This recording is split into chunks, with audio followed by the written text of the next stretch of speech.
बिस्मिल्लाहिर्रहमानिर्रहीम। अस्सलाम वालेकुम। काश्तकार भाई, तिल की फसल काश्त करके आप किस तरह भरपूर पैदावार हासिल कर सकते हैं, इसके बारे में बात कर रहे होंगे। कौन सी खादों का इस्तेमाल और किस वक्त आपको इस्तेमाल करना चाहिए, ये भी आपको बता रहे होंगे। पानी किस वक्त लगाने हैं, कितने पानी लगा रहे हैं, ये भी आपको बता रहे होंगे। काश्तकार भाई, तिल की फसल काश्त करके आप 2 से 4 मन 5-7 मन फी एकड़ पैदावार तो एक बोरी यूरिया खाद के साथ ही हासिल कर सकते हैं, क्योंकि तिल जो है एक ऐसी फसल है जो बहुत कम खाद मांगती है। लेकिन जब आप भरपूर पैदावार की बात करते हैं, बम्पर फसल की जब आप बात करते हैं, तो फिर आप खादों का इस्तेमाल भी आपको सही तरीके से करना पड़ता है। आपने क्या करना है कि जब आप जमीन की तैयारी कर रहे हो उस वक्त एक बोरी डीएपी खाद की इस्तेमाल करें, साथ में आधी बोरी पोटाश इस्तेमाल करें। एमओपी पोटाश मिल जाए या एसओपी, कोई भी दानेदार पोटाश आपको मिल जाए, डीएपी के साथ मिक्स करके जमीन के अंदर छटा कर दें। इसके अलावा आप साथ में अगर बोरान का पैकेट, जो कि सोना बोरान 3 किलोग्राम वाला मिल रहा होता है, वो भी अगर इन खादों के साथ आप मिक्स कर दें तो बहुत ही अच्छा है। तीनों खादों को मिक्स करें, जमीन के अंदर छटा कर दें और उसके बाद बीज का छटा करें। काश्त को पहला पानी जब आप लगा रहे होते हैं, आमतौर पे 20 से 22 दिन के बाद लगाते हैं। पहला पानी जमीन की साख्त के मुताबिक लगता है। अगर तो आपकी रेतली जमीन है तो 18-20 दिन के बाद आप पहला पानी लगा रहे होते हैं।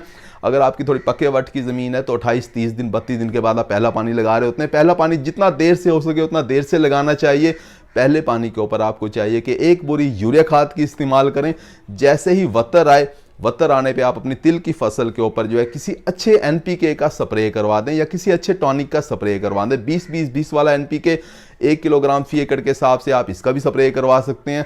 इसके अलावा कोई अच्छा सा टॉनिक, जैसे कि बायर कंपनी का बेफोलान के नाम से मिल रहा होता है, साइबान कंपनी का वाइटल के नाम से मिल रहा होता है, इस तरह के बहुत से टॉनिक आपको मार्केट के अंदर मिल रहे होते हैं। किसी भी कंपनी का आप इस्तेमाल करेंगे, इससे होगा क्या कि तिल का पौधा फूल बनाएगा। जब तिल का पौधा फूल निकालेगा तो फूल उसके झड़ेंगे नहीं, क्योंकि गर्मियों का मौसम है। एक तो फूल ज़्यादा निकलेंगे, दूसरा वो झड़ेंगे नहीं, उनका फूलों का जो केरा है वो कम से कम होगा।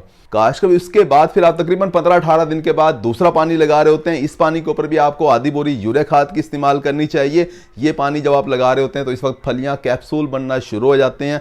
काश्त उसके बाद तीसरा पानी जब आप लगाते हैं तो कैप्सूल के अंदर दाने बन रहे होते हैं, तिल के दाने बन रहे होते हैं। उस वक्त आपको पानी लाजमी लगाना चाहिए। दूसरे और तीसरे पानी के ऊपर आपको सल्फर का इस्तेमाल लाजमी करना चाहिए। सल्फर एक बहुत ही अहम खाद है, तिल की फसल के लिए बहुत अहम है, क्योंकि तिल की फसल के अंदर जब आप सल्फर का इस्तेमाल करते हैं, दानों के अंदर तेल की मिकदार बढ़ जाती है, दानों का साइज बढ़ जाता है, आपकी पैदावार बढ़ रही होती है।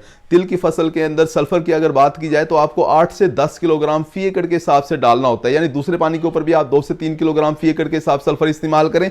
तीसरे पानी के ऊपर भी 2 से 3 किलोग्राम फी एकड़ के हिसाब से सल्फर इस्तेमाल करें।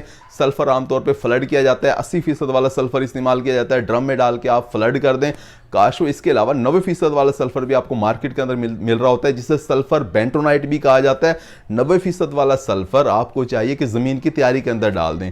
इस वक्त हमारे काश्तकार आमतौर पे जमीन की तैयारी के अंदर खादों का इस्तेमाल नहीं करते, लेकिन अगर सल्फर बेंटोनाइट, डीएपी, बोरान के साथ सल्फर बेंटोनाइट भी अगर वो डाल देंगे, 8 से 10 किलोग्राम फी एकड़ के हिसाब से इस्तेमाल किया जाता है। आप 5 किलोग्राम भी डाल सकते हैं।